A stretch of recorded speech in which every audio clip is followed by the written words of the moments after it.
95 पथविसमो no विरुज्यति इंथकिलुपमो तदी सुब्बतों रहदों व अपेतकद्दमा दुनिया उन लोगों के लिए मौजूद नहीं है जो मौजूद हैं, जो पथविस्मो पृथ्वी के समान नो विरुजती विरुद्ध नहीं होता, विरोध नहीं करता, इंद्रकीलुपमो इंद्रकील की तरह, तादि वैसा, सुब्बतों सुव्रत, श्रेष्ठ व्रत वाला है, अपेतकद्दमो रहित कीचड़, कादो कीचड़ रहित, संसारा सांसारिक बंधन, रहदों व गहरे सरोवर के समान निर्मल है, तादितो ऐसे पुरुष के लिए संसार जन्म मरण नहीं रह जाता। सुंदर व्रतधारी अर्थात सम्यक व्रतों, अच्छे व्रतों का पालन करने वाला अरहत, तादि पृथ्वी के समान क्षुब्ध, क्रोधित न होने वाला, इंद्रकील के समान अकंप होता है। वह कीचड़ रहित गहरे सरोवर की तरह स्वच्छ निर्मल होता है। ऐसे व्यक्ति में संसार चित्तमल जन्म मरण नहीं रहता।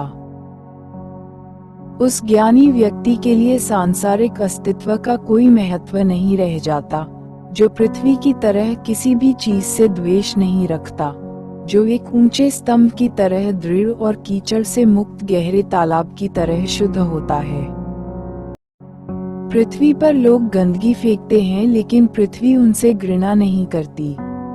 पृथ्वी को कोई खोदता है तो विरोध नहीं करती, क्रोधित नहीं होती। पृथ्वी पर कोई फूल उगाते हैं तो उससे आनंदित नहीं होती। इसी तरह जिस व्यक्ति ने निर्वाण प्राप्त करने का व्रत लिया हो, उसे मान अपमान, निंदा प्रशंसा आदि सांसारिक परिस्थितियां प्रभावित नहीं कर सकती। जैसे पृथ्वी परेशान नहीं होती, स्थिर शांत रहती है, वैसे ही ऐसे व्यक्ति को कोई भी चीज परेशान नहीं कर पाती। ऐसे व्यक्ति इंद्रकील की तरह अकंप होता है। इंद्रकील तो एक कल्पना है जिसका भावार्थ यह है कि जिसका सत्य के मार्ग पर चलने, निर्वाण प्राप्त करने का व्रत अटल है, जीवन में सदाचार है, चित्त गहरे सरोवर की तरह निर्मल है, चित्तमल से मुक्त है, वह संसार से, भवचक्र से, जन्म मरण से, आवागमन से मुक्त है। जैसे किसी गाड़ी के पहिए के केंद्र में कील होती है, पूरा पहिया गाड़ी चलते समय घूमता रहता है, लेकिन कील ठहरी रहती है। ऐसे ही जीवन की गाड़ी चलती रहती है, लेकिन ऐसे व्यक्ति का चित्त स्थिर और अकंपित रहता है, क्योंकि सारी इच्छाएं तृप्त हो चुकी होती हैं, कोई चाह बाकी नहीं रहती है। ऐसे व्यक्ति के अंदर संसार नहीं रहता, अर्थात सांसारिक मल नहीं रहता।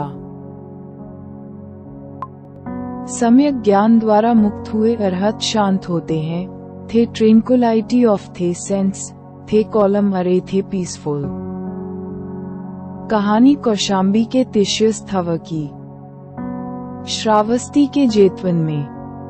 96 संत हमारा मन है, संत वचन और कर्म से सम्मदा विमुत्स उपसंस्तदिनो। अरहत सम्मदंजीमुतस्सा सम्यक ज्ञात विमुक्तस्य, सम्यक ज्ञान से मुक्त हो, उपसंसा उपशांत, शांत चित्त है, तदिनो इसी प्रकार, तस्य उसका, मनम मन, संतम होती शांत है, च इक्वल्स और उसका, वाचा च कम वाणी और कार्य, संत शांत हैं। सम्यक ज्ञान के द्वारा मुक्त हुए, उपशांत अरहंत का मन शांत हो जाता है, और वैसे ही उसके मन, वाणी तथा कर्म भी शांत हो जाते हैं।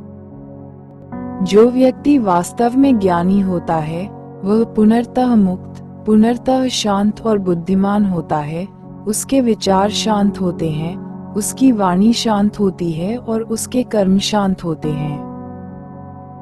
मन की शांति के लिए सम्यक ज्ञान, सत्य ज्ञान को जानना, समझना और अनुभव करना बहुत जरूरी है। जिसे संसार के विषय भोगों की नश्वरता, दुखता, अनात्मता आदि का अनुभव हो जाता है, वह राग द्वेष मोह घृणा छोड़ देता है, विषय वासनाओं से मुक्त हो जाता है, फिर मन उनके लिए नहीं भागता है। जो श्रद्धा रहित है, वह निर्वाण को जानने वाला उत्तम पुरुष है।